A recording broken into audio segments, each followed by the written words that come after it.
लालच दोगे तभी तो आएगा पास में। नेक्टर होना चाहिए, लार्ज होना चाहिए, कलरफुल होना चाहिए, नेक्टर होने चाहिए।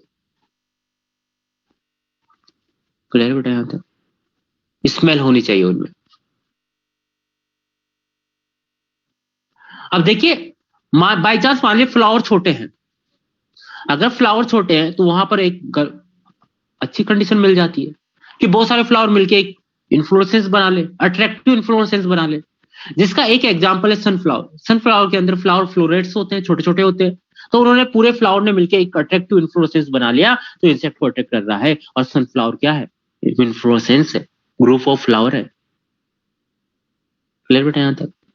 अब यहाँ देख रहे हैं इंसेक्ट से भी होता है, माउथ मोथ से भी होता है, वास्प से भी होता है, बर्ड से भी हो सकता है, बड़े एनिमल से भी हो सकता है, छोटे एनिमल से भी हो सकता है, लेकिन मेनली इंसेक्ट से होगा। और जिनके अंदर जू कोरी मिलेगी, उनके सॉरी जू फिल्ली मिलेगी, उनके अंदर नेक्टर होना, नेक्टर के लिए लोभ देना चाहिए, नेक्टर का लालच होना चाहिए, अट्रैक्टिव फ्लावर होना चाहिए, अट्रैक्टिव फ्लावर होना चाहिए। स्टिग्मा थोड़ी स्टिकी हो जाए चलेगा, स्टिग्मा थोड़ी स्टिकी हो जाए चलेगा। क्लियर बेटा यहां तक? ये बातें हम कर चुके हैं, ये आज के बाद याद मत करना भाई, थोड़ा दिमाग लगाना। मतलब एनिमल को क्या चाहिए, इंसेक्ट को क्या चाहिए? कलर। इंसेक्ट सबसे ज्यादा अट्रैक्टिव होता है येलो कलर के लिए, और बर्ड जो होता है वो रेड कलर के लिए होता है। ये फालतू बातें, तुमने येलो कलर याद रखना, इंसेक्ट के लिए येलो कलर होता है। क्लियर है यहां तक? आपको जो पोलिनेटर होते हैं, जो पोलन जेनी को लेके जाते हैं, वो मेनली इंसेक्ट होते हैं, लेकिन कुछ पोलिनेटर नाइट के टाइम भी, और कुछ पोलिनेटर डे के टाइम भी होते हैं। डे के टाइम होगा वहां फ्लावर कलरफुल होना चाहिए, नेक्टर होना चाहिए, ऑयली स्टिकी, स्टिग्मा ऑयली हो सकती है, स्टिकी हो सकती है। लेकिन रात के टाइम देखो स्मेल होनी चाहिए, सबसे इंपॉर्टेंट स्मेल। रात के टाइम कोई फ्लावर का कलर नहीं दिखेगा, तो रात के टाइम जो पोलिनेशन होता है जिनमें, उनमें फ्लावर कोई कलरफुल नहीं होता, सिंपल सा व्हाइट कलर फ्लावर होता है, लेकिन उनके अंदर स्मेल सबसे अच्छी होनी चाहिए, स्मेल होनी चाहिए, तभी पता चलेगा फ्लावर है। तो रात के टाइम तुमने देखा होगा जो फ्लावर रात के अंदर ओपन होते हैं, उनके अंदर स्मेल बहुत ज्यादा पिंजेट ऑप्शन, मतलब बहुत तीक्ष्ण स्मेल आती है। और जनरली ये व्हाइट कलर के होते हैं और इनमें नेक्टर भर भर के होता है। क्लियर बेटा यहां तक? तो ये सब बातें जो हो रही है ना, ये कॉमन है, इनमें कोई एक्स्ट्रा याद करने की जरूरत नहीं, यहाँ बहुत कुछ लिखा हुआ है। और देखिए हम इसके बाद पढ़ने के बाद मॉड्यूल में आएंगे, तो हमें वही याद करनी है जो एनसीईआरटी में लिखा है। लिखा तो बहुत सारे सारे एग्जाम्पल याद नहीं होंगे, उसके अंदर ये, इसके अंदर, इसके अंदर, इसके अंदर ये नहीं, हमें तो वही याद करना जो एनसीईआरटी में लिखा हुआ है, वो याद हो जाए फिर आगे बढ़ना है। तो पहले हम पढ़ेंगे फिर एनसीईआरटी, पहले अपने मॉड्यूल पाएंगे। ठीक है, तो सबसे पहले हम फोकस करेंगे इंसेक्ट पोलिनेशन पर, क्योंकि मैक्सिमम इंसेक्ट पोलिनेशन ही होता है, और वो भी हनी बी से होता है। हनी बी को सबसे अच्छा कलर देता है येलो कलर। अब जिनके अंदर इंसेक्ट पोलिनेशन होता है उनको वापस रिपीट कर देता हूं, क्या होना चाहिए? स्मेल होनी चाहिए। ठीक है, दूसरा फ्लावर लार्ज होना चाहिए, ब्राइट कलर का होना चाहिए। अगर फ्लावर लार्ज नहीं है, स्मॉल है, तो सही फ्लावर मिलकर एक अच्छा सा अट्रैक्टिव इन्फ्लोरेसेंस बनाना चाहिए, जिसका एग्जांपल सनफ्लावर दे रखा है। नेक्टर होना चाहिए, स्मेल होना चाहिए, नेक्टर होना चाहिए, तभी तो लालच होगा। ये तो होना ही चाहिए। क्लियर बताया था? ये फीचर है किसके लिए? फ्लावर के लिए, जिनमें इंसेक्ट पॉलिनेशन हो रहा है। अब यहाँ पर देखिए बहुत सारी चीजें अलग अलग दे रखी है, ठीक है, जिसमें पहली लाइन हम बता चुके हैं कि फ्लाइज और बीटल्स जो होते हैं उनके लिए फोल्ड ऑर्डर, मतलब एक बदबू सी स्मेल होनी चाहिए जो इनको अच्छी लगती है, अपने को बदबू लगती है। नाइट में जिनमें होता है वो व्हाइट कलर के फ्लावर होते हैं, उनके अंदर स्मेल सबसे ज्यादा होनी चाहिए और नेक्टर ज्यादा होनी चाहिए। मेनली बेड से होता है नाइट के टाइम, और वहां नेक्टर बहुत ज्यादा होता है। पोलर ग्रेन को थोड़ा स्टिकी बनाने के लिए, ताकि स्टिग्मा में चिपक जाए, तो इसलिए वहां पर प्रेजेंट होता है पोलन किट। और तुम अच्छी तरह से जानते हो पोलन किट क्या सभी प्लांट के अंदर होता है क्या? नहीं,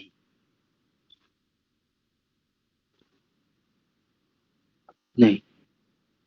पोलन किट की बात करें तो पोलन किट का फॉर्मेशन किसने किया है? टैपेटम ने। किसने किया है बेटा? टैपेटम ने। किसने किया? टैपेटम ने किया। स्टिकी बनाता है ताकि स्टिग्मा में अच्छी तरह से चिपक जाए।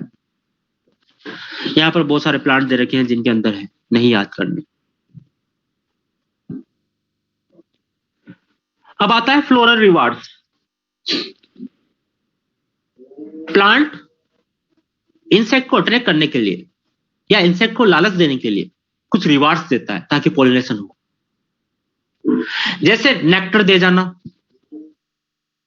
नेक्टर का रिवार्ड्स कि तू आएगा, पोलन ग्रेन ले जाएगा, लेकिन तुझे नेक्टर मिलेगा। अच्छी सी स्मेल देना, और साथ में बहुत सारे इंसेक्ट ऐसे होते हैं जो अपने एग लाइन, अपने अंडे, अपने एग फर्टिलाइजेशन के बाद जो एग बना है उसको उस प्लांट के अंदर छोड़ जाते हैं। तो एग लाइन के लिए भी यूज किया जाता है किसको? फ्लावर का। तो ये भी रिवार्ड्स है, ये भी रिवार्ड्स है। और इसके दो एग्जांपल है, यूका और एमोरोफिलस। या हमें यूका याद करना है। एमोरोफिलस का जो है वो बहुत बड़ा फ्लावर होता है, लगभग 6 फीट का फ्लावर होता है, 6 फीट का फ्लावर होता है। नहीं करना याद, यूका याद रखना है। अपने एनसीईआरटी में छोटी सी हेडिंग है, पोलन नेक्टर रोबर, जिससे क्वेश्चन आए हुए हैं। बहुत से ऐसे इंसेक्ट होते हैं, बदमाश इंसेक्ट होते हैं जो नेक्टर को ले जाते हैं, पोलन को ले लेते हैं, न्यूट्रिशन कर ले, पोलन को लेके न्यूट्रिशन ले लेते हैं, नेक्टर ले लेते हैं, लेकिन पोलन ग्रेन पोलिनेशन में हेल्प नहीं करते। तो रोबर से ले भी गए लेकिन काम भी नहीं किया, उनको बोलते हैं रोबर्स। डकैती डाल दी है, डकैती डालना। बात समझ पा रहे हो ये? चलिए अब देखिए, एनसीईआरटी ने कुछ एग्जांपल दी है, उनकी बातें करते हैं। जैसे पहला है यूका प्लांट, यूका प्लांट। दूसरा हम लेंगे फाइकस,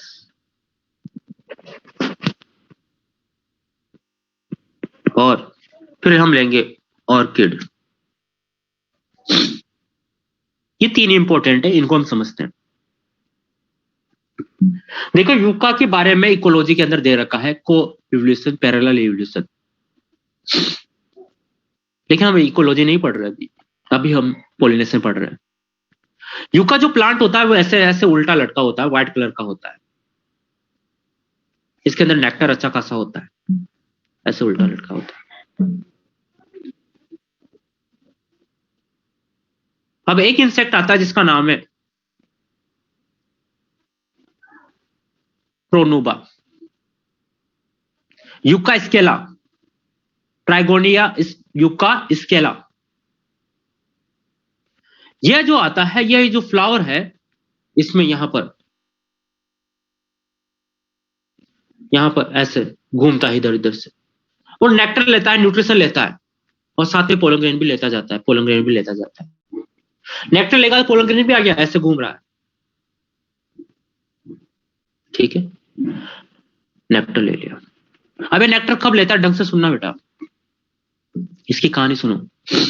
पहले फीमेल मेल प्रोनोबा पास आते हैं, मैटिंग करते हैं, फर्टिलाइजेशन होता है और उनके अंदर एग बन जाता है। एनिमल की बातें कर रहे हैं, प्लांट की नहीं। अब फीमेल जो है, फीमेल इंसेक्ट जो है प्रोनोबा है, उसके अंदर एग बन गए हैं, फर्टिलाइजेशन हो गया। अब इनके लिए न्यूट्रिशन की जरूरत है, तो ये प्लांट से नेक्टर ले रहा है, न्यूट्रिशन ले रहा है, और साथ में पोलन ग्रेन भी उसके अंदर जाते जा रहे हैं। ठीक है, अब ये क्या करेगा, ये फीमेल अभी कहां तक अंडे लेके घूमेगा, इसको कहीं ना कहीं एग लाइन करना पड़ेगा, एग को छोड़ना पड़ेगा। तो ये क्या करता है, जो यूका होता है, यूका प्लांट, उसके अंदर जो कार्पल होता है, जो कार्पल होता है उसके अंदर ये इजेक्ट कर देता है अपने एग, अपने एग कर देता है।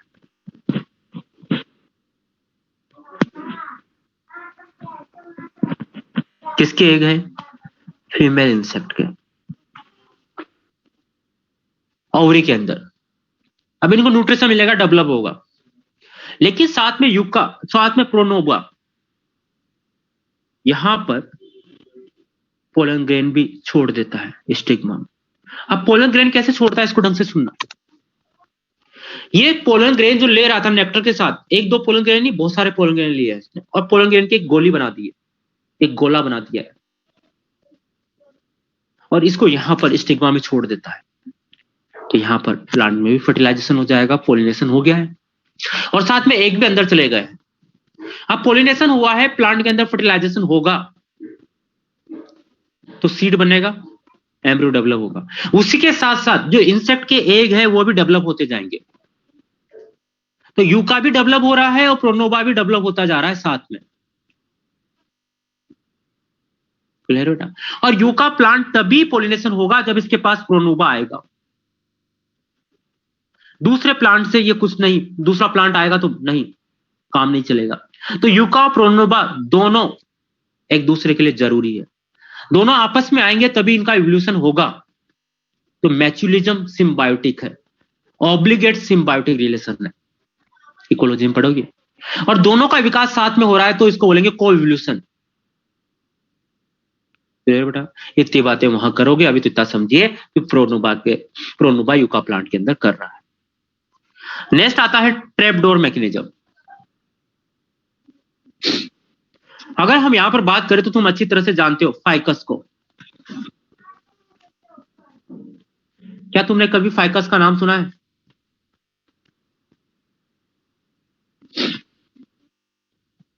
क्या फाइकस एक स्पीसीज है, स्पीसीज एपिथेट है या जीनस? जीनस।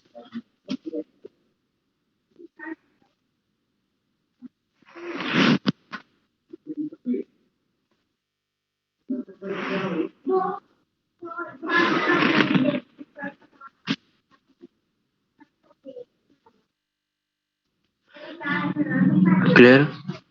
इसमें लगे हुए हैं मेल फ्लावर, इसमें लगे हुए हैं फीमेल फ्लावर, इसमें लगे हुए हैं स्ट्राइल फ्लावर। जो स्ट्राइल फ्लावर है उनके अंदर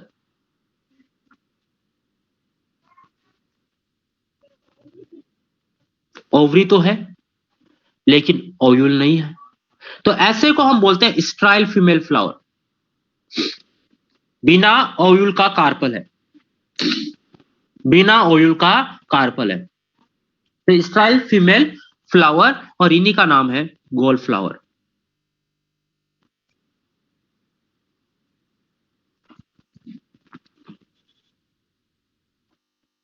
कहने आता है। और ये ऊपर वाले मेल फ्लावर और ये फीमेल फ्लावर है।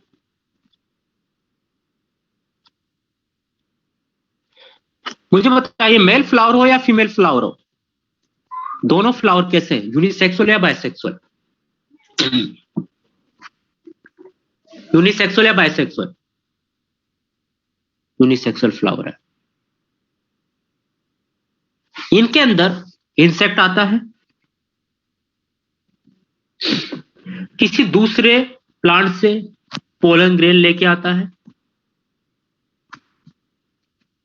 इंसेक्ट आया और अपने अंडे, इंसेक्ट के अंडे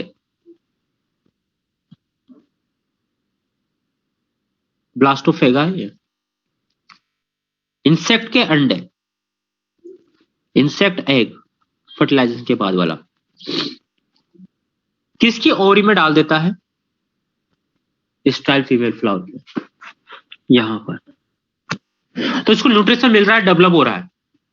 ये पोलन ग्रेन लेके आया तो फीमेल में भी इसके अंदर पोलन ग्रेन गिर गए फीमेल फ्लावर के पास, तो इसमें भी फर्टिलाइजेशन हो गया। तो प्लांट का भी फायदा हो गया और एनिमल का भी फायदा हो गया। एनिमल का क्या फायदा हुआ? एक लाइन हो रही है गोल्ड फ्लावर के अंदर। और फ्लावर का क्या फायदा हो गया इन्फ्लोरेसेंस में, कि फ्लावर के अंदर पॉलिनेशन हो गया। ये इंसेक्ट अंदर जाता है और इसका पोर बिल्कुल बंद हो जाता है, बाहर निकल नहीं पाता, तो इसमें मरता ही है। तो इसके अंदर भी दोनों को फायदा हो रहा है, क्लियर बेटा? ये देखिए, इसको बोलते हैं ट्रैप डोर मैकेनिज्म। एक बार इंसेक्ट अंदर चला गया वापस निकलता नहीं है। ये मेल फ्लावर, ये गोल्ड फ्लावर, ये फीमेल फ्लावर। गोल्ड फ्लावर के अंदर अंदर ओवरी तो है लेकिन ओव्यूल नहीं है, तो इसको बोलते हैं स्ट्राइल फ्लावर। ये सबको समझ में आ गया बेटा? ठीक है, ठीक है। अब आ जाइए ऑर्किड। ऑर्किड में आइए। ऑर्किड का पूरा नाम याद करने की जरूरत नहीं, सिर्फ ऑर्किड याद रखना।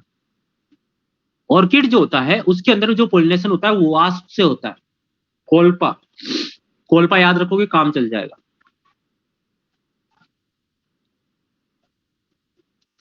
इसके अंदर क्या होता है कि जो कोल्पा होता है, कोल्पा जो होता है, ठीक है, मेल, हाँ बिल्कुल सही, वास्प तितैया। ये ऑर्किड का फ्लावर है। अब ऑर्किड का जो फ्लावर होता है, ऑर्किड का जो फीमेल फ्लावर होता है बिल्कुल वास्प की फीमेल जैसा होता है।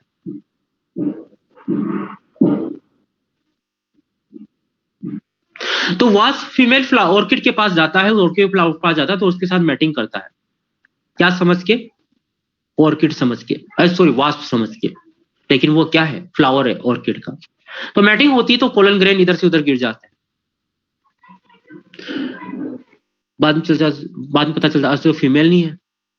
फिर बाद में फिर इधर उधर जाता है, बहुत सारे फ्लावर में जाता है, तो ऐसे पोलन ग्रेन का ट्रांसफर हो जाता है।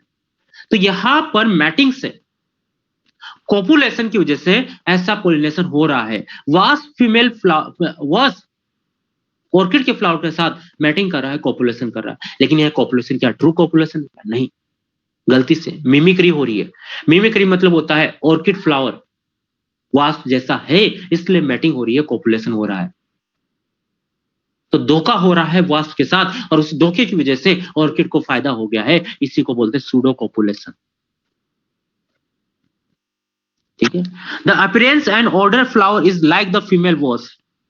मेल को धोखा दिया जा रहा है, मेल और वास्प को धोखा दिया जा रहा है, फीमेल की तरफ फ्लावर बन गया, फीमेल वास्प की जैसा फ्लावर बन गया है। क्लियर बताया था? रेपेल्सिया सबसे बड़ा फ्लावर होता है। इसके अंदर बहुत गंदी सी बदबू आती है और इसके अंदर कैरियन फ्लाइज होती है। कैरियन फ्लाइज मतलब सड़ी हुई फ्लाई, मतलब सड़ी हुई चीजों में मिलती है हमें। ठीक है, चलिए आ जाइए। ये बातें तुम याद करना चाहो तो कर लो। ये बताने की कोशिश कर रहा है कि सभी हाइड्रोफिली में, हाइड्रो एक्वाटिक प्लांट में हाइड्रो नहीं होता, इंसेक्ट भी होता है, एयर भी होता है। इंपॉर्टेंट है। अगर बर्ड से हो रहा है तो ऑर्निथोफिली याद रखना है। बर्ड को अट्रैक्ट करने के लिए फ्लावर अच्छा खासा होना चाहिए, फ्लावर में नेक्टर होना चाहिए, अच्छी सी स्मेल होना चाहिए और जनरली रेड कलर का होना चाहिए क्योंकि रेड कलर बर्ड को अच्छा लगता है। और एक डायग्राम है अपने मॉड्यूल में हमिंग बर्ड का, छोटा बर्ड होता है। क्रियोपेट्रोफिली, पॉलिनेशन बाय बेड्स।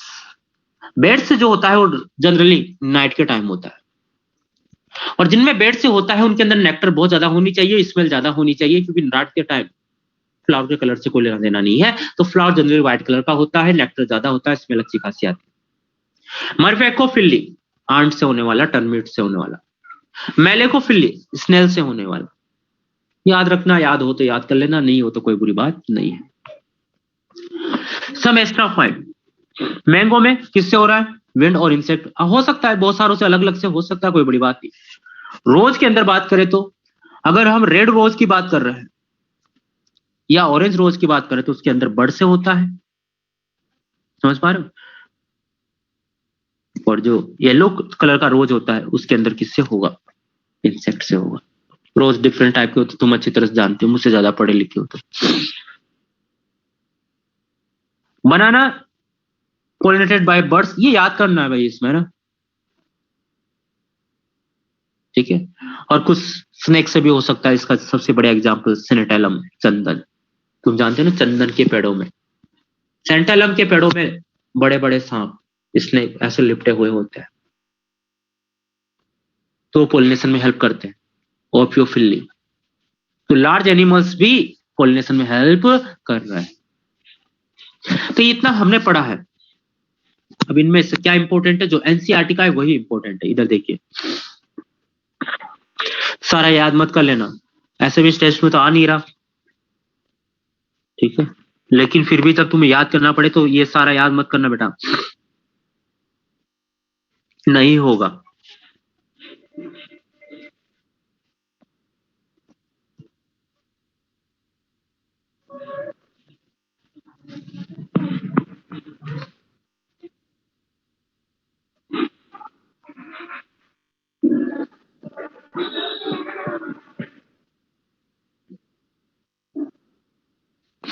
ये डायग्राम हम देख चुके हैं, ये बात हम पढ़ चुके हैं, एनसीईआरटी की लाइनें थी। जो एनसीईआरटी की लाइन है वही इंपॉर्टेंट है बेटा। मैं पहले कह रहा हूं सारा याद मत कर देना, नहीं होगा। ये इस मॉड्यूल का इसलिए बता रहा हूं क्योंकि स्लाइड में तो हमने पूरा मॉड्यूल कवर किया है, लेकिन वही चीजें पहले पढ़नी है जो एनसीईआरटी की है, लेकिन पढ़ना मॉड्यूल से है क्योंकि सीक्वेंस नहीं आएगी।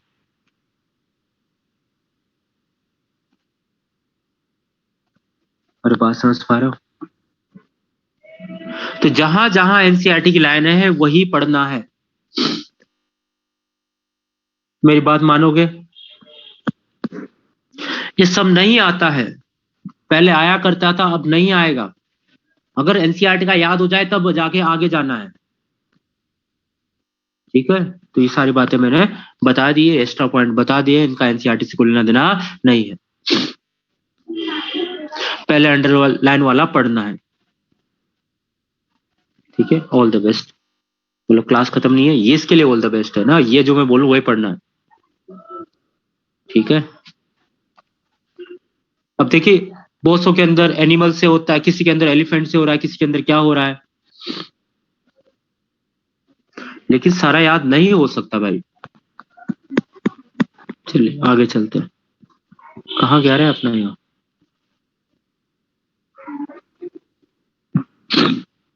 ठीक है, अब इंपोर्टेंट टॉपिक स्टार्ट हो रहा है, बिल्कुल कूल होके बैठेंगे। फर्टिलाइजेशन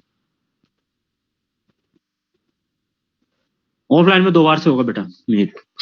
अब आ जाइए फर्टिलाइजेशन। फर्टिलाइजेशन की बात करते हैं।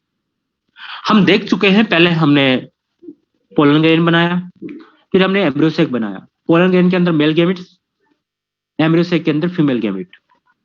अब सोचना, पूरा दिमाग लगाना उधर, ठीक है।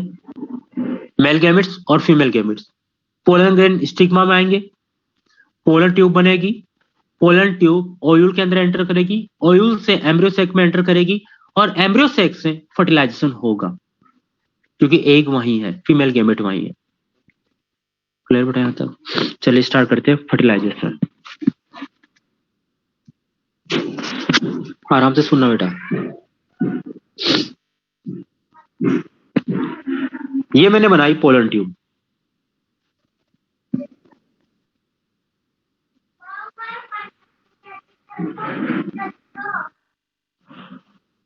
ये है कार्पल, ये कार्पल है। क्लियर है? यहां आ गया है पोलन ग्रेन,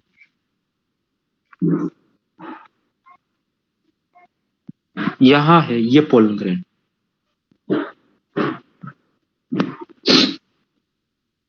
अब मैं तुमसे एक क्वेश्चन पूछ लूं कि पोलन ग्रेन जनरली कौन से स्टेज में स्टिग्मा में आया?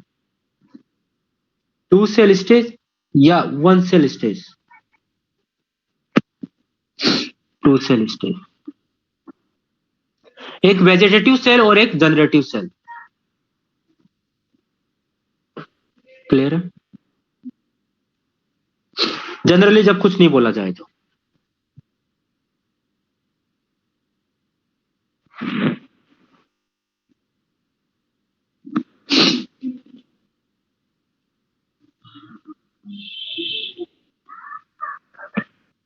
अब देखिए, ये स्टिग्मा है, ये स्टाइल है, ये ओवरी है। ये स्टिग्मा है, ये स्टाइल है, ये ओवरी है। अब पोलन ग्रेन स्टिग्मा में तो आ गया, अब स्टिग्मा कार्पल चेक करेगा कि ये पोलन ग्रेन जिसका आना था उसी का आया है या किसी और का है। मान लीजिए प्लांट ए है और प्लांट ए में मैंगो है,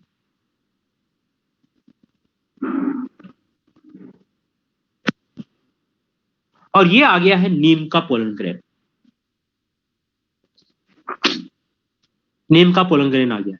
तो क्या ये मैंगो की कार्पल, मैंगो की स्टिग्मा क्या नीम के पोलन ग्रेन को पोलन ट्यूब बनाने देगी? क्या उसके साथ पोलिनेशन होगा? नहीं। चेक करेगी, कुछ केमिकल सीक्रेट करेगी स्टिग्मा, और ओव्यूल में भी कुछ केमिकल होंगे, सॉरी पोलन ग्रेन में भी होंगे, उनके बीच इंटरेक्शन होगा, डायलॉग होगा, केमिकल डायलॉग होगा। पिस्टिल कार्पल, कार्पल को पिस्टिल, पिस्टिल और पोलन ग्रेन के बीच इंटरेक्शन होगा, केमिकल इंटरेक्शन होगा, केमिकल डायलॉग होगा। अगर वो केमिकल मैच कर रहे हैं तभी पोलन ट्यूब आगे जाके जर्मिनेट होकर ग्रोथ करेगी, नहीं तो नहीं कर पाएगी, पोलिनेशन नहीं हो पाएगा। तो स्टिग्मा जो है वह चेक करेगी कि जो पोलन ग्रेन आया है वो क्या अपने लायक ही आया है, अपना ही पोलन ग्रेन है या किसी और का है। इसको हम बोलते हैं pistil pollen grain interaction, pistil pollen interaction. Pistil pollen grain interaction जो होता है वो केमिकल से होता है, केमिकल डायलॉग होता है। कुछ केमिकल स्टिग्मा और कुछ केमिकल पोलन ग्रेन के होते हैं। ये केमिकल कौन से सीक्रेट होते हैं, कैसे जाना जाता है, अभी भी इसमें रिसर्च चल रही है। ये केमिकल जो बनाने की इंफॉर्मेशन होती है वो जीन लेवल में होती है। क्लियर बताया था? तो देखिए, अगर अपना पोलन ग्रेन नहीं है मतलब इनकम्पेटिबिलिटी वाला है, अगर अपना ही पोलन ग्रेन है तो उसको बोलेंगे कंपैटिबिलिटी। अगर अपनी स्पीसीज का है तो कंपैटिबिलिटी, और अपना जैसा नहीं है जिसको जर्मिनेट नहीं होने देना है उसको हम बोलेंगे इनकम्पेटिबिलिटी। तो कंपैटिबिलिटी और इनकम्पेटिबिलिटी को चेक किया जाता है स्टिग्मा के द्वारा। बाय स्टिग्मा चेक किया जाता है कंपैटिबिलिटी इनकम्पेटिबिलिटी। अगर अपनी स्पीसीज का नहीं है तो इसको जर्मिनेट नहीं होने देता, और इस अपनी स्पीसीज का है जिसको जर्मिनेशन लायक है वो जर्मिनेशन होने देगा। ये बात समझ में आ गई? क्या होता है? केमिकल इंटरेक्शन होता है, केमिकल डायलॉग होता है। ये केमिकल की इंफॉर्मेशन जीन के पास होती है, और बहुत ज्यादा रिसर्च चल रही है कि एग्जैक्ट केमिकल क्या है। तो कुछ केमिकल डिस्कवर की है, लेकिन अभी पता नहीं चला क्या कौन सा जीन है कौन सा नहीं है। जिस दिन पता चल जाएगा तो हेल्प मिलेगी किसमें? हाइब्रिड बनाने में। जैसे हाइब्रिड स्पीसीज जो बनाते हैं तो साइंटिस्ट बना तो देते हैं, लेकिन बाद में फिर उनमें पोलिनेशन नहीं हो पाता, पोलन ट्यूब नहीं बन पाती, क्योंकि स्टिग्मा पोलन ग्रेन को रिजेक्ट कर देती है। तो अगर जिस दिन पता चल गया कि एग्जैक्ट क्या मैकेनिज्म है, तो उस मैकेनिज्म के अकॉर्डिंग वो उन जीन को हटा देंगे ताकि हाइब्रिड भी आपस में एक दूसरे में पोलिनेशन हो सके और आराम से नए नए हाइब्रिड बन पाए। तो ये रिसर्च का सब्जेक्ट है।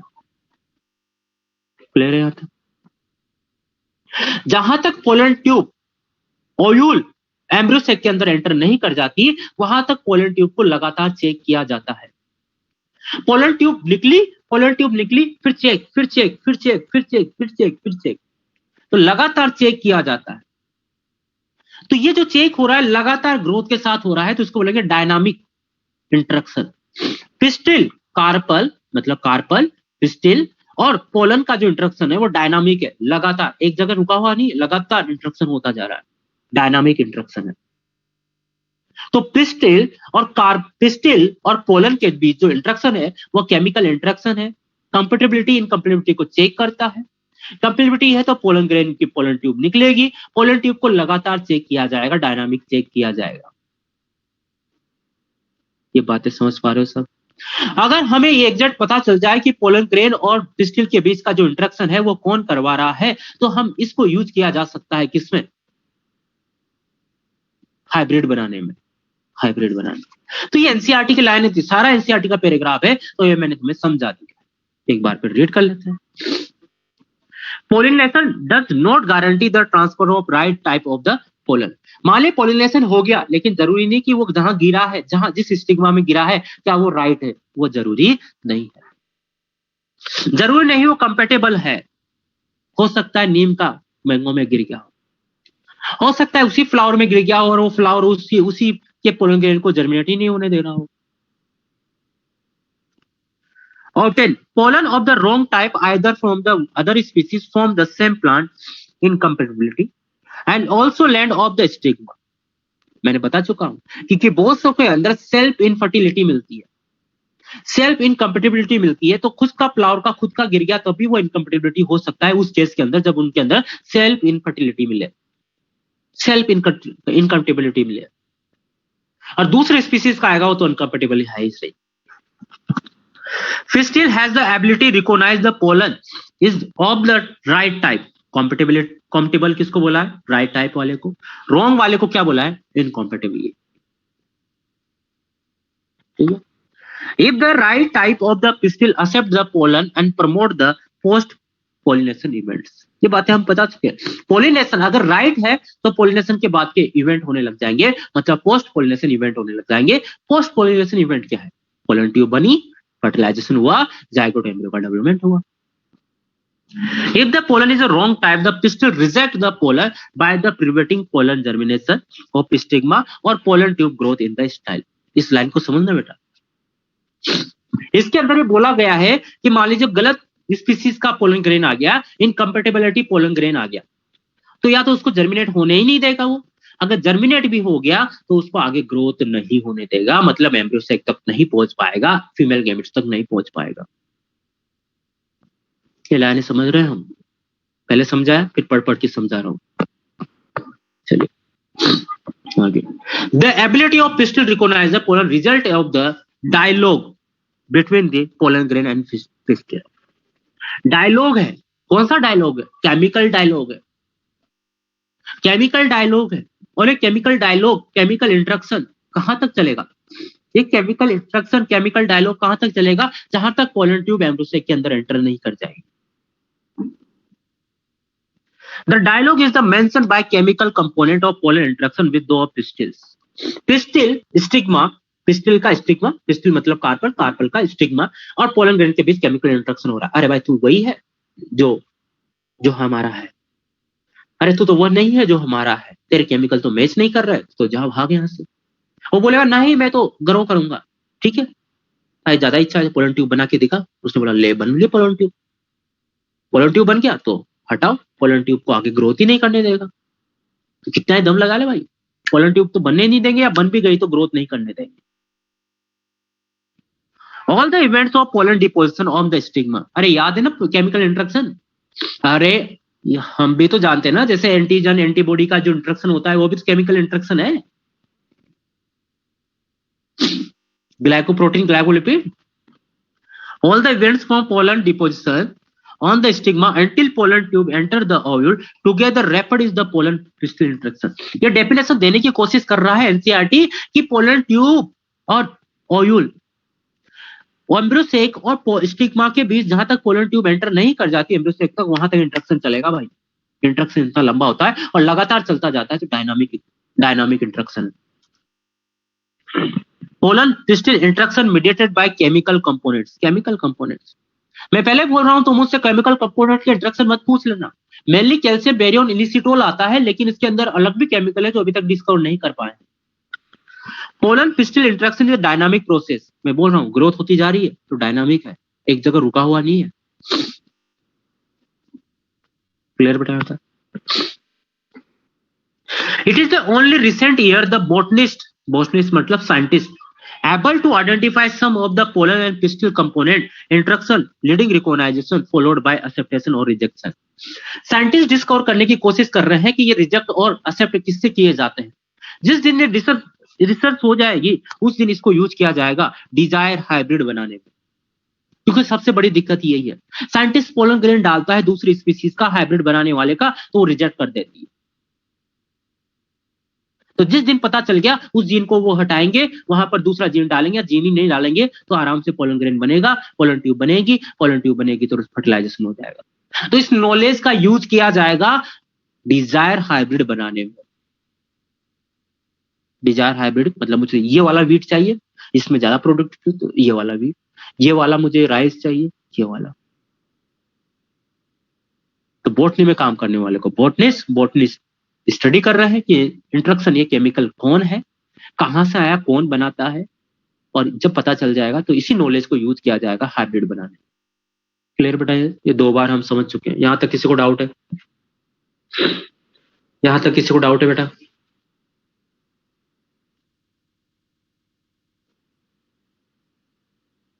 ये सारा एनसीईआरटी का पैराग्राफ है, एक भी एक्स्ट्रा लाइन नहीं है।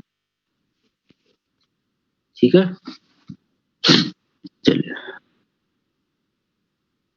अब फर्टिलाइजेशन में क्या होने वाला है? पोलन ट्यूब बनेगी, पोलन जर्मिनेट होगा, पोलन ट्यूब बनेगी, वेजिटेटिव न्यूक्लियस जाएगा, जनरेटिव न्यूक्लियस में डिवीजन होगा, 2 मेल गेमेट्स बनेंगे, पोलन ट्यूब एम्ब्रियोसेक में एंटर करेगी, पहले ओयूल में, फिर ओयूल से एम्ब्रियोसेक में, एम्ब्रियोसेक में जाने के बाद फर्टिलाइजेशन हो जाएगा। तो देखते हैं डायग्राम के थ्रू। मैं यहाँ पर बहुत सारे डायग्राम बना रहा हूं, तुम भी मेरे साथ बनाओ, थोड़ा टाइम लगेगा मुझे ना।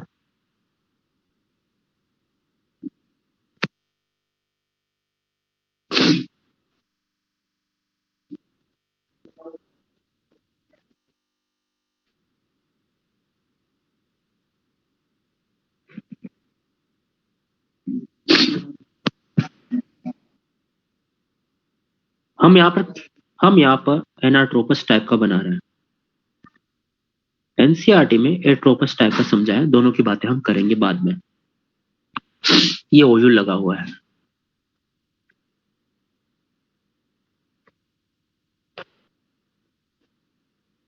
ये स्टिग्मा है, ये ओयूल है, ये पोलन ग्रेन है,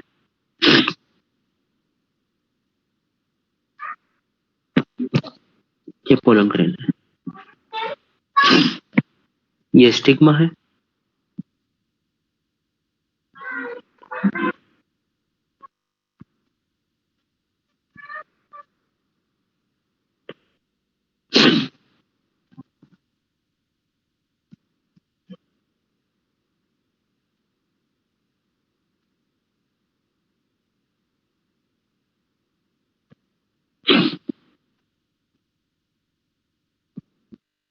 ये मैंने जो पर्पल कलर की बनाई वो इंटाइन है, और जो रेड कलर की बनाई वो एक्साइन है, और जहां पर एक्साइन नहीं है वो जम्पोर है। क्लियर बताया था? दोनों के बीच इंट्रैक्शन चलेंगे, पिस्टिल पोलन इंट्रैक्शन होगा, केमिकल डायलॉग होगा, कंपेटिबिलिटी इनकम्पेटिबिलिटी को चेक किया जाएगा। अब इस स्टिग्मा में यहां प्रेजेंट होते हैं बोरोन, सुगर, कैल्शियम, और भी बहुत सारी चीजें प्रेजेंट होती है। धीरे धीरे इस पोलन ग्रेन के अंदर वाटर एंटर करेगा, मतलब यहां पर होगा एंडोऑस्मोसिस, और जब एंडोऑस्मोसिस होगा तो ट्रिगर प्रेशर क्या होगा? बढ़ेगा। ट्रिगर प्रेशर बढ़ेगा, ट्रिगर प्रेशर बढ़ेगा तो प्रेशर लगेगा इंटाइन पर, प्रेशर लगेगा इंटाइन पर, तो इंटाइन जो है वो जंप पोर के यहां से आउटग्रोथ बना लेती है।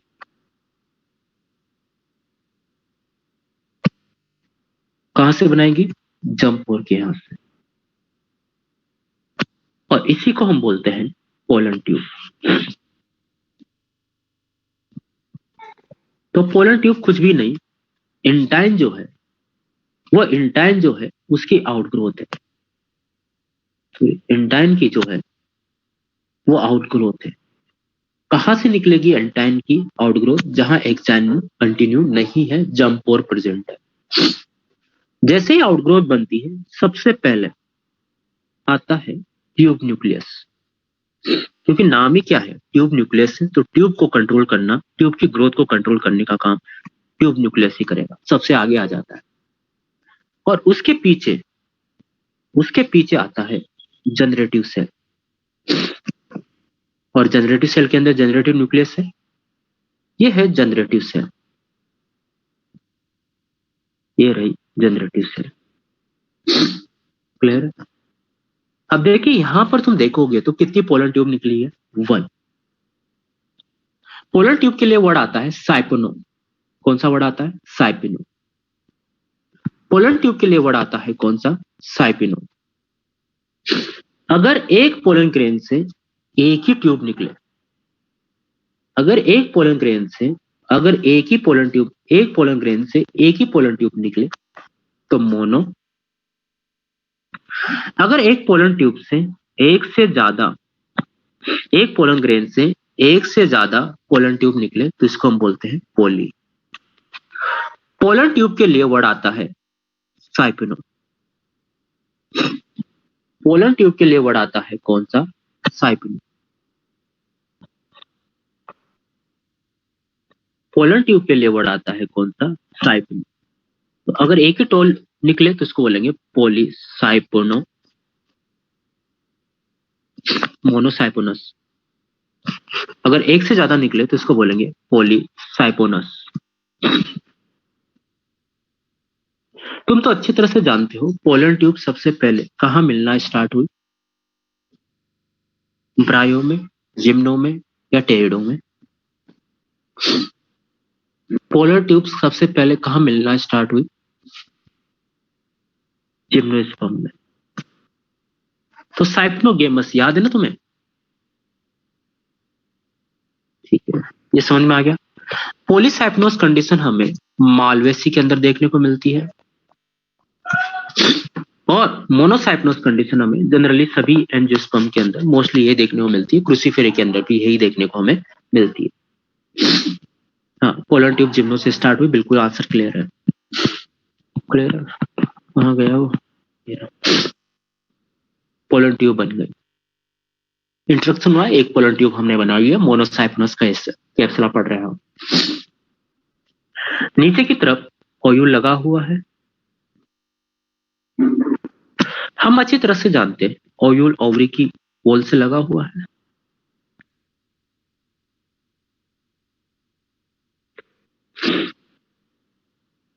ये लगा हुआ है। हम अच्छी तरह से जानते हैं ये फ्यूनिकल है। ये तुम्हें जो रेड कलर का दिख रहा है ये फ्यूनिकल है। ये फ्यूनिकल लगा हुआ है प्लेसेंटा से। प्लेसेंटा के बेस से या फ्यूनिकल के बेस से निकलते हैं ऑब्ट्यूरेटर्स। ऑब्ट्यूरेटर्स याद है? अरे याद है?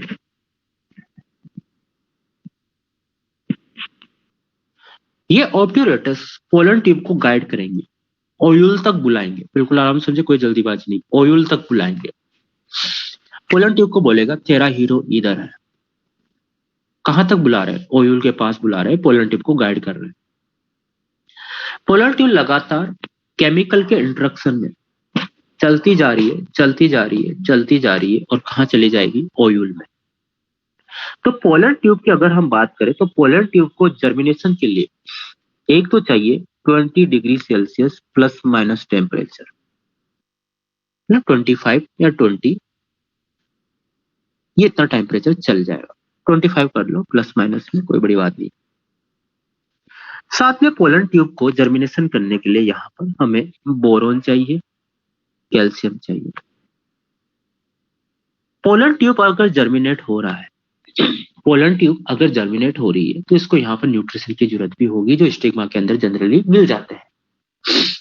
पोलन ट्यूब का जो अट्रैक्शन हो रहा है, पोलन ट्यूब जो कर्व बना रही है, वो कर्व किसकी प्रेजेंस में बना रही है? केमिकल की प्रेजेंस में। तो इसको बोलेंगे कीमोट्रोपिक। तो पोलन ट्यूब का जो कर्व है या पोलन ट्यूब का जो ग्रोथ है वो कीमोटैक्टिक है। इसके अंदर जो कंट्रोल कर रहा है इसकी ग्रोथ को, वो कर रहा है ग्रोथ कंट्रोल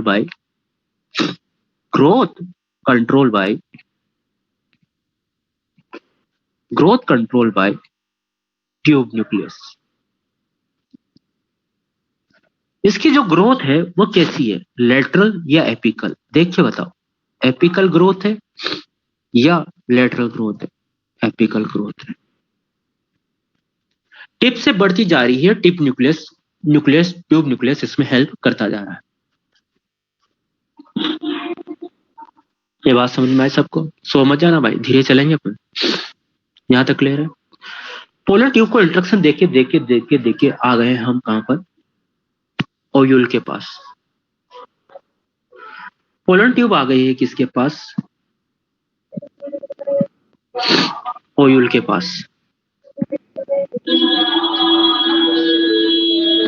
ये देखिए, ये स्टिग्मा, ये पोलन ट्यूब, सॉरी ये स्टाइल, और ये ओवरी, और ये रहा ओयूल। ये फ्यूनिकल है, ये प्लेसेंटा है, ये ऑप्टेरूटर्स है, ऑप्टूरेटर, और ये अपना ओयूल है।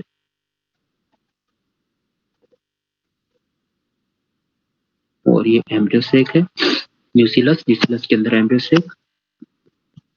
ये पोलन ट्यूब ग्रोथ करते करते ग्रोथ करते करते ग्रोथ करते करते करते करते करते करते आ गई है ओयूल के पास तक।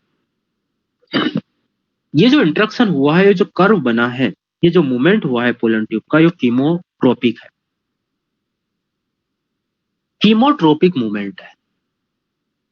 क्या है ये, कीमोट्रोपिक मूवमेंट। ये जो कंट्रोल होता है वो कैल्शियम, बोरोन, इनिसिटोल,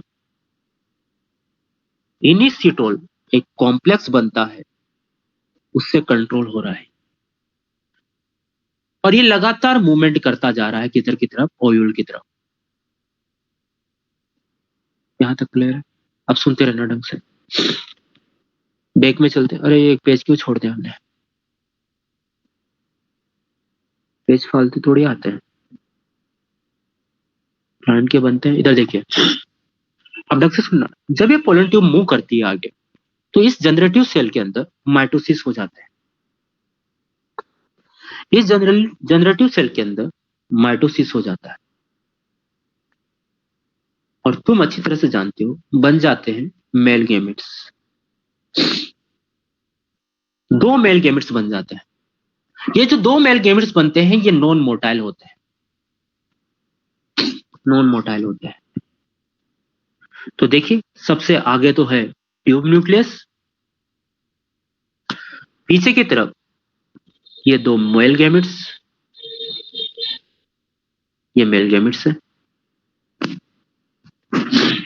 ये जो मेल गेमिट्स है, ये मोटाइल या नॉन मोटाइल, नॉन मोटाइल है। तो ये पोलन ट्यूब के अंदर चल रहे हैं या गुड़क रहे हैं, चल रहे हैं या गुड़क रहे हैं,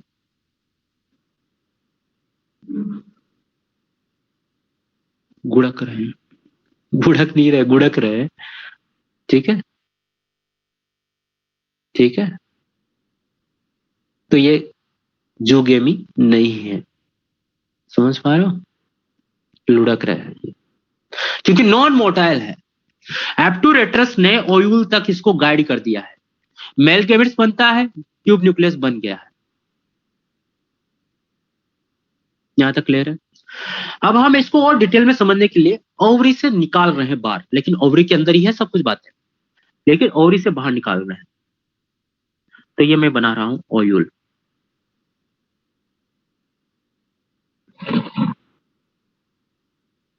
ये मैंने बनाया एम्ब्रियोसेक, ये मैंने बनाया न्यूसिलस। एम्ब्रियोसेक थोड़ा सीधा बनाओ रे भैया। ये हमने बनाया एम्ब्रियोसेक, ये हमने बनाया इंटीग्यूमेंट्स,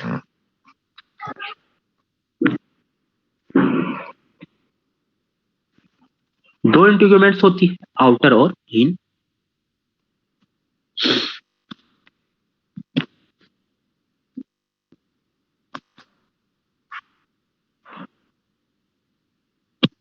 आउटर और इन, क्लियर? ये फ्यूनिकल है, हाइलम से जुड़ी हुई है। ये माइक्रोपाइलैंड है, ये माइक्रोपाइलैंड है, ये माइक्रोपाइलर एंड है। ये पोलन ट्यूब आ रही है,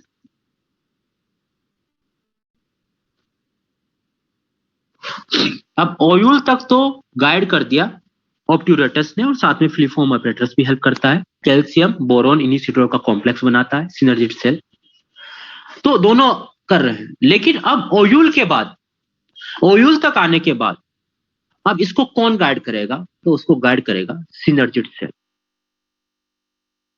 ये रही सिनर्जिड सेल और ये रही इसकी फिंगर लाइक प्रोजेक्शन। इन्हीं को हम बोलते हैं क्या? इन्हीं को हम बोलते हैं फिलिफॉर्म ऑपरेटर्स। क्या बोलते हैं बेटा? Filiform operators. तो ये रहे फिलिफॉर्म ऑपरेटर्स। फिलिफॉर्म, और ये रही एंटीपोडल सेल, और ये रही पोलर न्यूक्लियस। तब अब ओयूल के अंदर गाइड करेगा कौन? Filiform operators. ओयूल तक तो ऑब्ट्यूरेटर्स और फिलिफॉर्म दोनों ने गाइड किया, लेकिन अब कौन करेगा? फिलिफॉर्म ऑपरेटर्स करेगा। बेटा ऑडियो आ रहा है सबको? सबको ऑडियो आ रहा है? यस आ रहा है बेटा, चेक करो तुम्हारा कनेक्शन जिसने बोला है। आगे की तरफ है वेजिटेटिव न्यूक्लियस और पीछे की तरफ है मेल गैमेट्स। यहां तक बराबर गाइड है, यहां तक बराबर गाइड हो गया, ठीक है। यहां तक गाइड करने का काम मेनली ऑब्ट्यूरेटर्स और फिलिफॉर्म किया, लेकिन अब कौन करेगा? ओनली फिलिफॉर्म ऑपरेटर्स करेंगे। अब ये एंटर कर रही है ओयूल में, कहां से? माइक्रोपाइल एंड से। माइक्रोपाइल से माइक्रोपाइल से एंटर कर रही है ओयूल में। ओयूल में, एम्ब्रियोसेक में नहीं, ओयूल में। जनरली एंजियोस्पर्म के अंदर, कैप्सुला के अंदर माइक्रोपाइल एंड से ही एंटर करती है, तो इसको बोलते हैं मीजोगेमी। लेकिन कुछ प्लांट में ये चलाजल एंड से भी ग्रो कर जाती है, चलाजल एंड से भी एंटर कर जाती है, इसको चलाजोगेमी। और कुछ कुछ प्लांट में तो बीच में से भी एंटर कर जाती है, इसको बोलते हैं मीजोगेमी। तो चलाजोलगेमी, देखिए डायग्राम देखिए, ये जो ओयूल में एंटर कर रही है, अगर ये माइक्रोपाइल एंड से ग्रो करता है तो इसको बोलते हैं पोरोगेमी। अगर ये बीच में से करता है तो मीजोगेमी, लेटरल साइड से। अगर ऊपर चलाजल एंड से करता है तो चैलोजोगेमी। हमें जनरली पोरोगेमी ही देखने को मिलती है, कैप्सुला के अंदर पोरोगेमी ही मिलती है। एनसीईआरटी के एग्जांपल याद कर, इसमें एग्जांपल याद करने की जरूरत नहीं है। हमें तो याद रखना है कि जनरली मोस्टली एंजियोस्पर्म में पोरोगेमी ही मिलती है, माइक्रोपाइल एंड से ही ओयूल में एंटर करता है। अब यहां पर डायग्राम को देख के बताओ, एंटर किधर से भी करा हो, लेकिन एम्ब्रियोसेक के अंदर एंटर किधर से करेगा? सिनर्जिड वाली सेल की तरफ से या एंटीपोडल सेल की तरफ से, या दोनों तरफ से कर सकता है? ओयूल के अंदर एंटर किधर से भी कर सकता है, लेकिन एम्ब्रियोसेक के अंदर तो हमेशा ऑलवेज सिनर्जिड वाले पार्ट, माइक्रोपाइल एंड की तरफ वाली सेल से ही करेगा। ये बात याद रखना बेटा। हम तो कॉमन पढ़ रहे हैं, तो हमने माइक्रोपाइल एंड पोरोगेमी वाली कहानी बताई। अब ये अंदर जा रहा है, तो अब ये ओयूल के अंदर चला गया, ओयूल के अंदर चला गया, ओयूल के अंदर चला गया, ओयूल के अंदर चला गया, ओयूल के अंदर जा रहा है, ओयूल के अंदर जा रहा है, ओयूल के अंदर जा रहा है। अब सिर्फ मैं ओयूल के अंदर चला गया है, तो सिर्फ मैं अब एम्ब्रियोसेक का डायग्राम बना रहा हूं। एम्ब्रियोसेक एक हैप्लोइड बॉडी है जिसके अंदर फीमेल गैमेट्स प्रेजेंट है, इसलिए इसको फीमेल गैमेटोफाइट बोलते हैं। ये एम्ब्रियोसेक। अब एम्ब्रियोसेक के अंदर जैसे पोलन ग्रेन एंटर करने वाली होती है, उस टाइम ट्यूब न्यूक्लियस खत्म हो चुका होता है, ट्यूब न्यूक्लियस जनरेट हो चुका होता है। तो बताइए, ट्यूब न्यूक्लियस अगर जनरेट हो गया, ट्यूब न्यूक्लियस अगर जनरेट हो गया, तो बताइए अब तुम्हें से क्या दिखाई देगा? अब सिर्फ तुम्हें क्या दिखाई देगा? क्या दिखाई देगा? सिर्फ मेल गैमेट्स। सिर्फ क्या दिखाई देगा? Male gametes. कितने मेल गैमेट्स दिखाई देंगे? 2।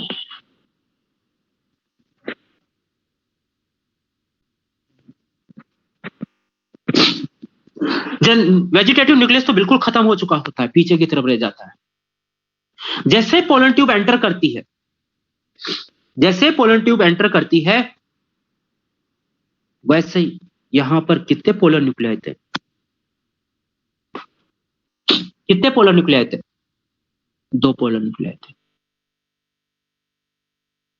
ये दोनों पोलर न्यूक्लियाई आपस में फ्यूज हो जाते हैं और एक सिंगल न्यूक्लियस बना लेते हैं, एक सिंगल न्यूक्लियस बना लेते हैं, और इसी को हम बोलते हैं सेकेंडरी न्यूक्लियस। तो जो सेकेंडरी न्यूक्लियस है वो 2 न्यूक्लियस के फ्यूजन होने से बने हैं। 2 न्यूक्लियाई का नाम था क्या? Polar nuclei. ये पोलर न्यूक्लियाई फ्यूज हो चुके हैं। बताइए, फ्यूज्ड हो गए तो अब बताइए इनको NN+ बोलेंगे या 2N बोलेंगे? 2N बोलेंगे, जस्ट फर्टिलाइजेशन के पहले। अब ये पोलर ट्यूब जो एंटर कर रही है, तुम याद, अच्छी तरह से याद है तुम्हें, यहां पर प्रेजेंट है कौन? Synergid cell. ये तो है एक सेल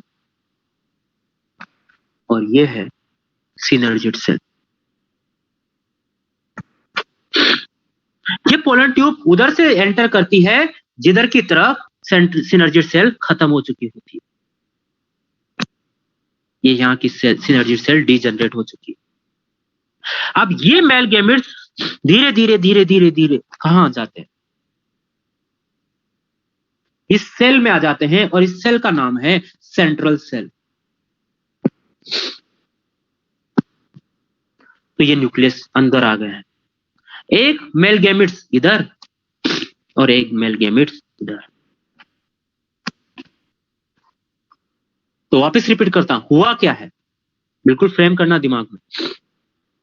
पोलन ग्रेन आया, पोलन ट्यूब बनाई, एंडोस्मोसिस हुआ, बोरोन जरूरी है, बोरोन कैल्शियम दोनों जरूरी है, लेकिन बोरोन को इंपॉर्टेंस दी जाती है। पहला क्वेश्चन में बात करना है। पिस्टल इंट्रक्शन हुआ, डायनामिक इंट्रक्शन है, केमिकल डायलॉग है। पोलन ट्यूब का फॉर्मेशन होता जा रहा है, होता जा रहा है, होता जा रहा है। कंट्रोल कौन कर रहा है? Tube nucleus. ट्यूब न्यूक्लियस लगातार ग्रोथ कर रहा है। ऑप्यूरोटस उसको बता रहा है कि तेरा हीरो इधर है, ओयूल इधर है। अब ओयूल बता दिया हाँ इधर है, ऑप्यूरोटस का काम खत्म हो गया। फिलिफॉर्म अपरेटस अब इसको और कर्वेचर बनाता है और अट्रैक्ट करता है और ओयूल के अंदर एंटर करवाता है। ओयूल के अंदर एंट्री माइक्रोपाइल से भी हो सकती है, ओयूल के अंदर एंट्री चलाजल एंड से भी हो सकती है, ओयूल के अंदर एंट्री इंट्यूक्यूमेंट साइड से भी हो सकती है।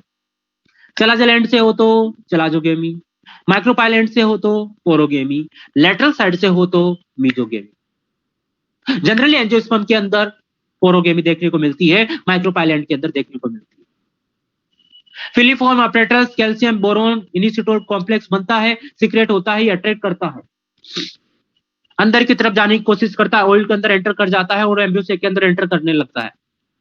एम्ब्रियो सेक के अंदर जैसे एंटर करता है, ट्यूब न्यूक्लियस खत्म, मेल गैमेट्स आगे। और ये एम्ब्रियो सेक में वहां से एंटर करता है जिस टाइम सिनर्जिड सेल खत्म हो चुकी होती है। दोनों में से एक सिनर्जिड सेल पहले खत्म होती है, और वहां अंदर जाने के बाद ये पोलन ट्यूब, अंदर जाने के बाद ये पोलन ट्यूब एम्ब्रियो सेक के अंदर का जो न्यूट्रिशन है, वाटर है, उसको और एब्जॉर्ब करती है और पोलन ट्यूब धीरे धीरे फूल जाती है। और जो एंड फूला हुआ है वो थोड़ा बस्ट हो जाता है और दोनों मेल गैमेट्स कहां आ जाते हैं? एम्ब्रियो सेक में। अब एम्ब्रियो सेक के अंदर 2 मेल गैमेट्स हैं। जैसे मेल गैमेट्स एंटर करते हैं उसी time polar nuclei secondary nuclei में कन्वर्ट हो चुका होता है। पोलर न्यूक्लियाई N+N है, अब वो 2N सेकेंडरी न्यूक्लियाई बन चुका है। यहां तक कहानी सबको क्लियर है?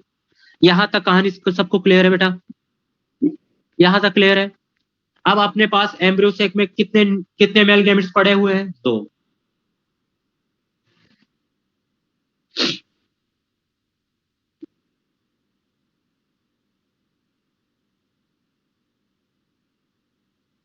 ठीक है, अब आगे चलते हैं।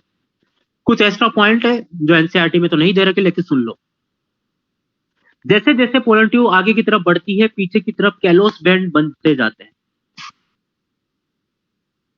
कैलोस बैंड बनते जाते हैं। ये जो कैलोस बैंड है ये बनते जाते हैं ताकि पोलर ट्यूब को सपोर्ट भी मिले और वापस बैक भी नहीं आ जाए कौन? मेल गैमेट से। क्लियर है? दूसरा इंपॉर्टेंट पॉइंट, अगर हम यहां पर बात करें तो जो स्टाइल होती है, कार्पल की स्टाइल जो होती है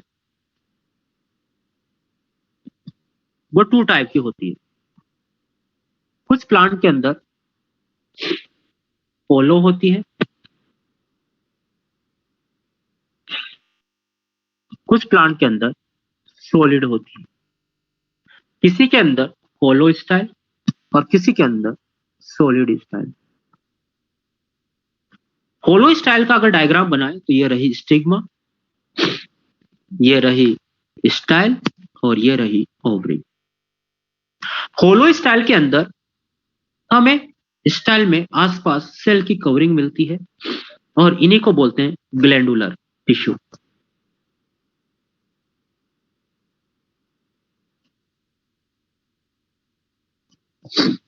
सॉलिड स्टाइल के अंदर पूरी स्टाइल सेल से भरी हुई होती है।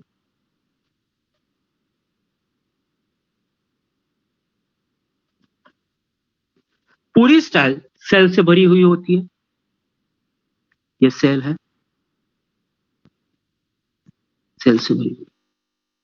ये सॉलिड स्टाइल है और ये होलो स्टाइल है। तो होलो स्टाइल के अंदर ग्लैंडुलर टिश्यू मिलता है और सॉलिड स्टाइल के अंदर हमें ट्रांसमिशन या ट्रांसमेटिंग टिश्यू मिलता है। ट्रांसमेटिंग या ट्रांसमिशन टिश्यू मिलता है। पोलन ट्यूब दोनों के अंदर ही बनती है। पोलन ट्यूब यहां भी बनेगी, पोलन ट्यूब यहां भी बनेगी। यहां भी इंट्रक्शन होगा, यहां भी इंट्रक्शन होगा। अब पोलन ट्यूब जो है धीरे धीरे आगे बढ़ेगी, सॉलिड में भी बढ़ेगी और होलो में भी बढ़ेगी। होलो के अंदर भी एंजाइम सीक्रेट भी करती जाएगी और लास्ट में न्यूट्रिशन भी एब्जॉर्ब करती जाएगी। सॉलिड के अंदर भी एंजाइम सीक्रेट करती जाएगी, न्यूट्रिशन एब्जॉर्ब करती जाएगी। सॉलिड होलो के अंदर आराम से धीरे धीरे एंटर कर जाएगी। सॉलिड के अंदर इसको पहले इस ट्रांसमिशन टिश्यू को डिजोल्व करना पड़ेगा। पैक्टेज सेलुलेज एंजाइम को सीक्रेट करते रहना पड़ेगा और धीरे धीरे इन सेल वॉल में जगह बनाती हुई आगे की तरफ बढ़ेगी।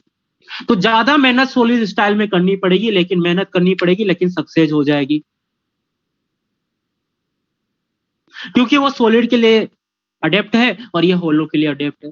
तो हम यहाँ देख रहे हैं चाहे होलो हो या सॉलिड हो, पोलन ट्यूब की नेचर सिक्रेशन की भी है और एब्जॉर्प्शन की भी है।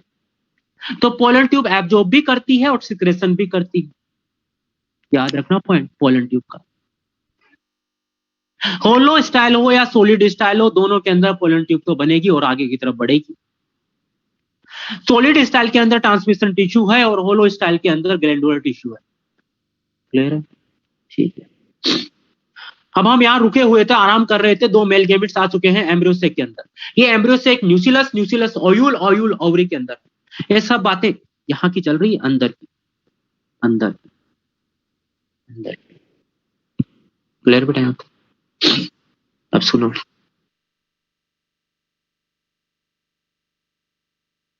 ये एम्ब्रियोसेक है, ये एम्ब्रियोसेक है।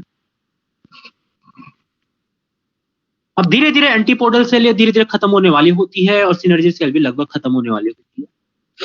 ये एम्ब्रियोसेक के अंदर 2 मेल गैमेट्स हैं और ये फीमेल गैमेट है एक। ये सेकेंडरी न्यूक्लियाई है,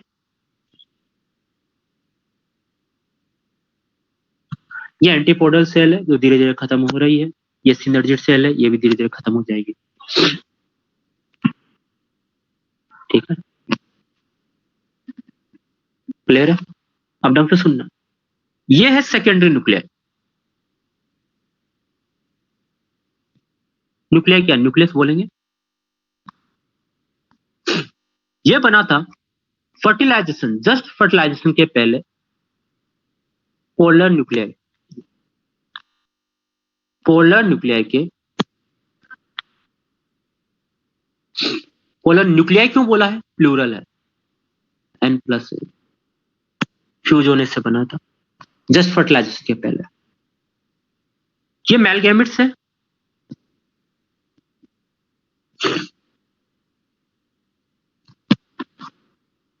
ये भी मेल गैमेट्स है, गैमेट ही लिखेंगे। क्योंकि अलग अलग लेबलिंग कर रहे हैं सिंगल सिंगल की। ये एग है, एग को हम बोलते हैं female gamete.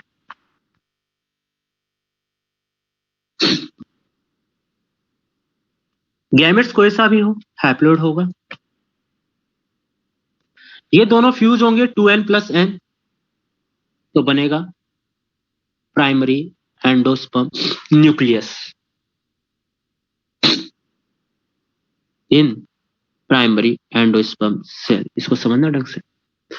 2n plus n कैसा बनेगा ये? 3n, triploid. ये न्यूक्लियस से फ्यूज हो रहा है तो प्राइमरी एंडोस्पर्म न्यूक्लियस बोला है। और यही प्राइमरी एंडोस्पर्म न्यूक्लियस कहां पर है? कहां पर बेटा? सेंट्रल सेल में है। अब इस सेंट्रल सेल को अब सेंट्रल सेल नहीं बोलेंगे, अब इसको बोलेंगे primary endosperm cell.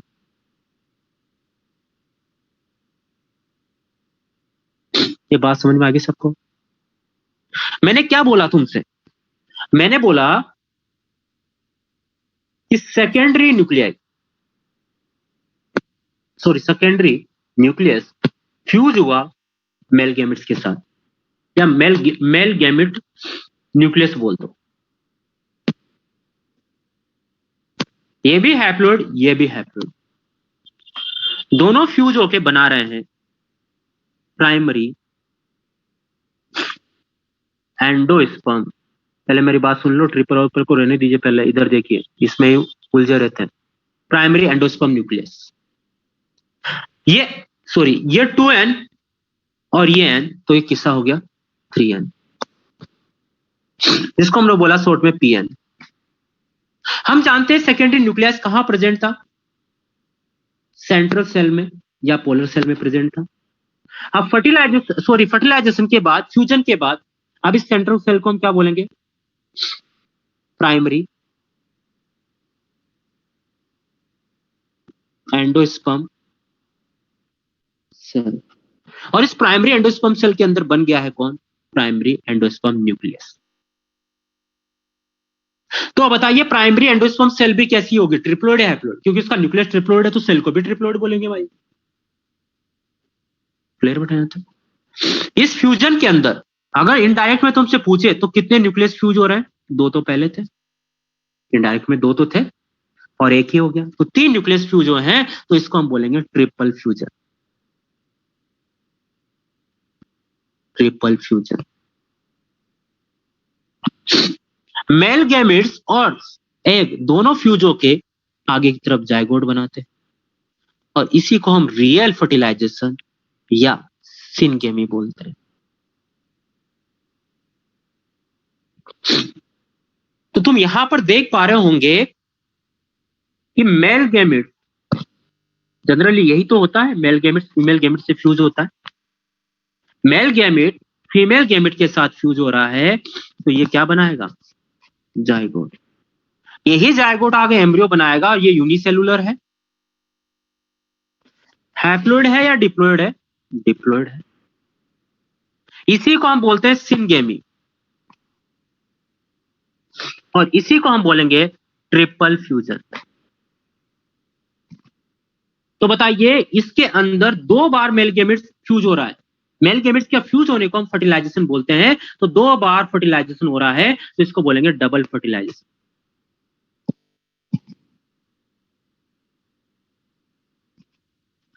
Double fertilization, this is a unique character of angiosperm. सिर्फ एंजियोस्पर्म ही डबल फर्टिलाइजेशन मिलेगा, बाकी किसी में भी नहीं मिलेगा। तो ट्रिपल एंडोस्पर्म भी सिर्फ एंजियोस्पर्म में ही मिलेगा, किसी दूसरे में नहीं मिलेगा। अरे बात समझ पा रहे हो? ये बातें सब समझ में आई? यहां तक की बातें समझ में आई? डायग्राम, ओरोगेमी, मिजोगेमी, चिलाजोगेमी, एनसीईआरटी का डायग्राम दिख रहा है। आगे मेल गैमेट्स आ गए हैं, सिनर्जोड खत्म होने वाली है, वेजिटेटिव न्यूक्लियस तो खत्म हो चुका है, डिजेनरेट हो चुका है। ठीक है, ये मेल गैमेट्स, ठीक है, ये double fertilization, female gametes, male gametes, syngamy, polar nuclei, ये पोलर न्यूक्लियाई सेकेंडरी न्यूक्लियाई में कन्वर्ट होते हैं, तो सेकेंडरी न्यूक्लियस में कन्वर्ट होते हैं, तो ट्रिपल फ्यूजन चला जलन। अब एंटीपोडल सेल भी खत्म हो जाएगी और सिनर्जी सेल भी खत्म हो जाएगी, फिर अब जायगोट दिखाई देगा और प्राइमरी एंडोस्पर्म न्यूक्लियस दिखाई देगा। अब ढंग से बताना यहाँ क्या है भाई, ये क्या है? माइक्रोपाइल एंड नीचे, चला जल एंड नीचे। अपने यहाँ तो हमने जो डायग्राम पढ़ा उसके अंदर क्या किया भाई, हमने तो नीचे तो माइक्रोपाइल एंड लिया है और ऊपर लिया है क्या, चला जल एंड। क्या तुम ये सब चीजें देख के परेशान हो गए क्या? नहीं। अरे एनाट्रोपस और एट्रोपस की बातें समझ पा रहा? एनसीईआरटी का ये जो डायग्राम है ये तो है एनाट्रोपस का, और ये जो डायग्राम है ये है एट्रोपस का। तो एनसीईआरटी ये कुछ भी कर सकती है, हमें ऊपर नीचे नहीं देखना, हमें देखना है माइक्रोपाइल एंड और चलाजल एंड। हमें देखना है माइक्रोपाइल एंड चलाजल एंड, हमेशा एक सेल माइक्रोपाइल एंड पर होगी। एक cell always present side of micropyle end. Clear बेटा? यहां तक समझ में आया सबको? आगे की बातें आगे, ठीक है।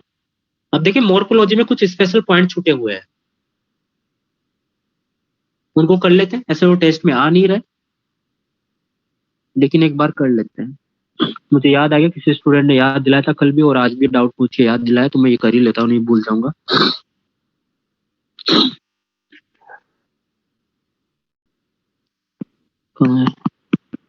ये रहे, देखिए इसमें तो सारे नहीं पढ़ने, क्लेडोड हम पढ़ चुके हैं, इंपॉर्टेंट है। बुलबिल को हम लाइफ साइकिल एंजियोस्पर्म में पढ़ेंगे,